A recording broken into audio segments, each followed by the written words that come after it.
For 20 years, my parents treated me like I didn't exist. They poured champagne while pretending I was invisible. That family betrayal didn't break me, it trained me. While they partied, I learned how to audit every dirty dollar they stole. This isn't just family drama.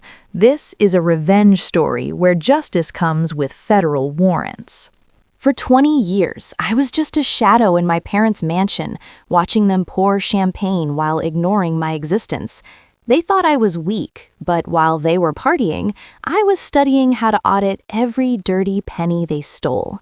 My name is Julia Jones, and for the vast majority of my life, I was treated like a smudge on a pristine glass window, something annoying, unsightly, and best ignored until the staff could wipe it away. To understand why I did what I did, you have to understand the sheer scale of the Jones family ego. My father, Richard Jones, was a titan of private equity. He was the kind of man who wore $3,000 suits to walk the dog and believed that laws were merely suggestions for people who couldn't afford better lawyers. My mother, Catherine, was a socialite in the most aggressive sense of the word. Her life was a meticulously curated gallery of galas, charity auctions, and Botox appointments. And then there was Caleb, my older brother. If I was the ghost, Caleb was the Messiah. From the moment he could walk, he was groomed to inherit the empire. He wasn't smart, he wasn't kind, and he certainly wasn't hardworking, but he was male. He was handsome, and he was Richard's clone. While I was struggling to get my parents to look up from their phones to sign a permission slip, Caleb was being gifted luxury cars for getting C-minuses in classes his professors had been bribed to pass him in. The erasure of Julia Jones didn't happen all at once. It was a slow, grinding process. It was the birthdays where they forgot to order a cake, so the cook stuck a candle in a muffin. It was the Christmas mornings where Caleb opened keys to a new condo, while I received a generic gift card that my mother's assistant had picked up at a pharmacy an hour prior. But the moment that truly solidified my resolve happened when I was 18. I had been accepted into a prestigious state university. It wasn't the Ivy League legacy school my father bought Caleb into, but I had gotten in on my own merits. I was proud. I remember walking into the library where my father was drinking scotch and staring at a quarterly report. I told him I got in. I told him I wanted to study law. He didn't even turn his chair around. He just sighed, the sound of a man inconvenienced by a gnat. He told me that he wasn't going to waste good capital on a degree I would never use. He said my role was to marry well, perhaps to one of Caleb's friends, and support the family's social standing. He told me that if I wanted to go to that school, I was on my own. That night, while they threw a gala downstairs celebrating Caleb's graduation, a ceremony he barely qualified for, I packed 2 suitcases. I walked down the back servants' stairs, listening to the clinking of crystal and the roar of laughter from people who had never worked a day in their lives. I left. They didn't call, they didn't text. For 6 months, I waited for a missing person report, a check-in, anything. There was nothing. I had simply ceased to exist in their world. That was their mistake, because while they were erasing me, I was rewriting myself. I didn't marry well. I didn't fade away. I worked 3 jobs. I scrubbed toilets in dorms. I waited tables at a diner where the grease stuck to my skin, and I filed papers for a small law firm until my fingers cramped. I took out loans. I ate instant noodles until the smell made me nauseous, and I studied. God, did I study. I didn't just study law. I studied money. I became obsessed with the mechanics of wealth, how it moves, how it hides, and specifically how men like my father conceal it. I specialized in forensic accounting and financial regulations. I learned how to track shell companies through the Cayman Islands, how to spot the microscopic discrepancies in a ledger that signaled embezzlement, and how to pierce the corporate veil. 10 years passed, then 15. I watched them from afar. It wasn't hard, they were media darlings. I saw photos of Caleb crashing Ferraris. I read articles about my father's genius investment strategies. I saw my mother wearing diamonds that cost more than my entire law school education. They looked happy, they looked untouchable, but I knew better. You don't live that loudly without hiding something quiet and dark. My career trajectory was vertical. I was ruthless. I didn't have a social life, I had a mission. I joined the State Department, then moved to federal oversight. I gained a reputation as a bloodhound. My colleagues called me the surgeon because I didn't just audit companies, I dissected them. I found fraud where others found clerical errors. Last year, my ultimate promotion came through. I was appointed as the Chief Auditor of the National Regulatory Agency. It is one of the most powerful positions in the financial sector. I had the authority to freeze assets, subpoena bank records from any institution operating on U.S. soil, and initiate federal indictments. And on my second day, a file landed on my digital desk. It was flagged by our automated risk assessment algorithm. The file was for Jones and Sterling Capital. I sat in my corner office, overlooking the gray city skyline, and stared at the name. My hands didn't shake. My heart didn't race. I just felt a cold, heavy sense of finality. It was time. I opened the file. The algorithm had flagged them for anomalous yield ratios. In layman's terms, they were making too much money, too consistently, in a volatile market. It smelled like a Ponzi scheme, or at the very least, massive, aggressive laundering. I could have handed the case to a subordinate. Ethically, perhaps I should have recused myself. But technically, I had no legal conflict. I had no financial ties to them. I wasn't in their will. Caleb had drunkenly bragged to a reporter years ago that he was the sole heir. Legally, to them, I was a stranger. So I kept the case, and I didn't just supervise it, I drove it. For 6 months, I built the case. I didn't sleep.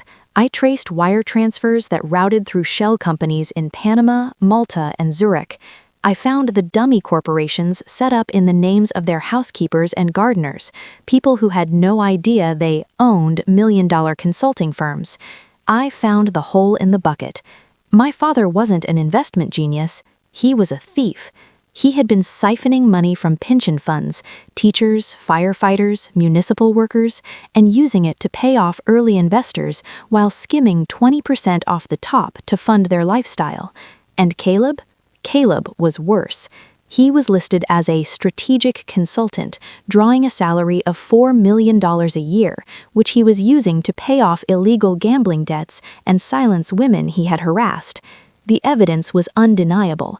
It wasn't just a smoking gun, it was a cannon. I remember the morning of the raid perfectly. It was a Tuesday. It was raining. I didn't wear a uniform. I wore a tailored black suit, sharp enough to cut glass, and stilettos that clicked like a metronome against the pavement. I led a team of 30 federal agents and forensic data specialists. We arrived at the Jones and Sterling Tower at 9 a.m. sharp. The security guard in the lobby tried to stop us. I didn't even slow down. I flashed my badge and handed him a federal warrant. "Secure the exits," I told my team leader. "Nobody leaves. Nobody touches a computer. If a phone rings, nobody answers it."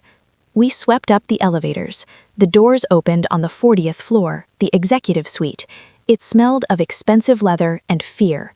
The receptionist, a woman I didn't recognize, stood up, trembling. "You can't go in there. Mr. Jones is in a meeting." "That's fine," I said, my voice calm, level, and loud enough to carry. "This is a federal audit. Step away from your desk." I walked past her and pushed open the double mahogany doors to my father's office. They were all there. My father, Richard, sitting at the head of the table, my mother, Catherine, who was there for a board lunch, and Caleb, looking hungover and bored, scrolling on his phone. The room went silent. My father stood up, his face turning that familiar shade of furious purple. "Who the hell do you think you are bursting in here? I'll have your badge. I know senators. I know—" He stopped. He squinted. The silence that followed was different. It wasn't the silence of authority. It was the silence of confusion. "Julia?" he whispered. My mother dropped her fork. It clattered against the fine china, a harsh sound in the quiet room. "Hello, Richard." "Hello, Mother," I said. I didn't smile. I walked to the head of the table and placed the warrant on top of his papers. "What is this?" Caleb asked, his voice cracking. "Is this a joke? Did you hire a stripper, Dad? Is this a prank?" "I am the Chief Auditor for the National Regulatory Agency," I stated, my voice projecting to the entire room. "This is a warrant for the seizure of all assets, digital and physical, belonging to Jones and Sterling Capital, as well as the personal assets of Richard Jones, Catherine Jones, and Caleb Jones. We are freezing your accounts effective immediately." My father laughed. It was a nervous, wet sound. "Don't be ridiculous, Julia. You work for the government? You? You were always so limited." He tried to regain his composure, puffing out his chest. "Look, if this is about money, we can write you a check. Is that what you want? A handout? We knew you'd come crawling back eventually." I looked him in the eye. "I don't want your money, Richard. I'm here to take it back for the people you stole it from." I nodded to the agents behind me. "Seize the servers, bag the phones. I want every piece of paper in this office logged." The chaos that ensued was methodical. My team was efficient. They swarmed the office. My father tried to make a call on his landline, but an agent ripped the cord from the wall. Caleb tried to shove his laptop into his briefcase, but 2 agents tackled him, pinning his arms behind his back. "Get off me! Do you know who I am?" Caleb screamed. "Yes," I said, looking down at him. "You're suspect number 2 in a federal embezzlement investigation." For the next 12 hours, I oversaw the dismantling of their empire. I sat in my father's chair while he was forced to sit on a folding chair in the hallway, guarded by a federal marshal. I watched my mother cry, not because she was sorry, but because an agent was cataloging her jewelry for evidence. But the real work happened over the next few months. I didn't just freeze their assets, I dissected their lives. I found the hidden accounts in the Cayman Islands. I found the shell company my mother used to buy illegal ivory. I found the consulting fees Caleb had been paying to his drug dealers. Because I was the chief auditor, I had to be meticulous. Every cent had to be accounted for. I traced the money back to the victims, the pension funds, the charities. The best part, however, was the personal audit. Because their personal wealth was inextricably linked to the stolen funds, everything was subject to seizure under the RICO Act. The mansion? Seized. The Ferraris? Seized. The summer home in the Hamptons? Seized. My parents' lawyers tried to fight it. They tried to claim that the personal assets were separate. But I had the receipts. I had the transfer logs showing that the mortgage on the mansion was paid directly from the fraudulent accounts. They were left with nothing. The day of the final hearing was the first time I spoke to them privately since the raid. We were in a conference room at the Department of Justice. My father looked 10 years older. His suit was wrinkled, he couldn't afford the dry cleaner anymore, and his staff had all quit when the paychecks bounced. My mother looked small, stripped of her designer armor. Caleb wasn't there, he was already in custody, having failed a drug test while out on bail. "Julia," my mother said, her voice trembling, "please, you can't let them take the house. It's our home. It's where we raised you." I looked up from my files. "You didn't raise me in that house, Catherine. You housed me. There is a difference." "We're your family," my father pleaded. The arrogance was gone, replaced by a desperate, pathetic wheedling. "Doesn't that mean anything to you? Blood is thicker than water." "That's not the full quote," I replied, closing the folder. "The full quote is, 'The blood of the covenant is thicker than the water of the womb.' It means the bonds we choose are stronger than the ones we are born into. And I have chosen my bond. My bond is to the law and to the thousands of people whose retirements you stole so you could buy gold-plated faucets." My father slammed his hand on the table. "I made you. I gave you life." "You gave me biology," I said, standing up. "I made myself, and now I'm unmaking you." The sentencing was swift. Because of the overwhelming evidence I had compiled, the ironclad audit, as the press called it, they took plea deals. Richard Jones was sentenced to 25 years in federal prison for fraud, embezzlement, and racketeering. At his age, it's a life sentence. Caleb Jones was sentenced to 10 years for conspiracy and money laundering. He's currently in a medium security facility where I hear he's having a very hard time adjusting to a world where his last name means nothing. Catherine avoided prison by turning state's witness against my father, claiming she knew nothing. But I knew she knew, and while she stayed out of jail, she didn't get off scot-free. The government seized everything. Last week there was a public auction to sell off the Jones estate to pay back the victims. I went. I stood in the back of the crowd, wearing a trench coat and sunglasses. I watched as strangers bid on the crystal chandeliers my mother loved more than her children. I watched as my father's golf clubs were sold for a fraction of their value. Then they brought out a painting. It was a small oil painting of a coastline. It used to hang in the hallway outside my bedroom door. When I was a little girl and my parents were ignoring me, I used to stare at that painting and imagine I was on that beach, far away from the cold marble of the mansion. The auctioneers started the bidding. "Do I hear 500? 500, I said, raising my paddle. 600, someone shouted. 1,000, I countered. 2,000. 5,000, I said, my voice cutting through the chatter. The room went quiet.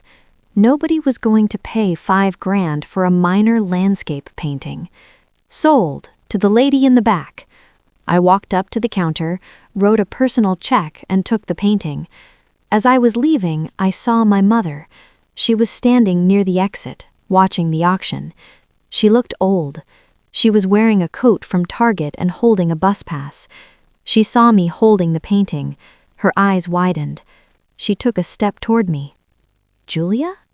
You bought the painting? You saved something?" She looked hopeful. She thought this was an olive branch. She thought this was me holding on to a piece of us. I looked at her, then down at the painting. "I didn't buy it because it reminds me of you," I said softly. "I bought it because it was the only thing in this house that never looked down on me." I walked past her, out the heavy oak doors and down the steps of the mansion. I got into my car, a car I bought with money I earned, registered in my name, paid for by my hard work. I put the painting in the passenger seat. I didn't look back at the house. I didn't look back at my mother.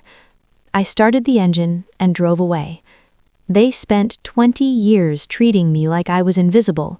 It was only fair that I returned the favor. I erased their fortune, I erased their legacy, and finally, I erased them from my life.